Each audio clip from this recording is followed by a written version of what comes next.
Okay, my name is Gary Stamm, and I've been reenacting Franklin Roosevelt for about 10 or 15 years and enjoy telling people his story, which is the story of our country. I currently live in Minneapolis area in Minnesota, but it's always good to come back out to Long Island and other places to tell that story. My name is Luke G. Boyd. I'm a living historian who's been at this craft for about 15 years, and I've been playing Winston Churchill with the Museum of American Armor for about 5 or 6 years. Well, we're here to remind everybody how important this terrible war was in shaping democracy for both our wonderful countries and making the world what it is today. And I represent the British side of the story.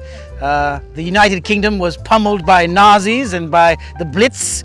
And in the 1940s, late 1930s, Winston Churchill made overtures to the president, the American President Roosevelt, for supplies, materiel, to aid in the war effort. And of course, the terrible attack at Pearl Harbor necessitated and helped cement that transatlantic relationship, which is so important to remember.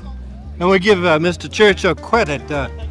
Our military people wanted us to do an invasion of France early in the war. It was Mr. Churchill said we must wait, we must establish bases, we must go through the underbelly of Europe first before we are strong enough to invade. And indeed, I believe he was correct. We like to think so. But as we knew, we would fight on the beaches and in the fields and in the streets, wherever we had to fight, until the end.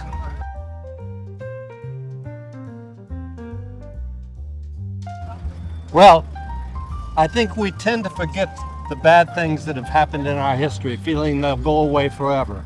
But unfortunately, if we don't keep history alive, we may tend to get into the same problems, make the same mistakes we did. So we have to know our history so we can avoid the bad history and just enjoy the good history. Indeed, there's much shared between our English-speaking peoples. We believe in largely the same religions, the same ideas, the same way of life. And it's important not only to remember our own national story, but that of our international brothers and sisters, to know that we are all related. Indeed, we've helped each other many times and will continue to do so as all people, hopefully in the world, will start helping each other. Oh. The fighting begins. Yes.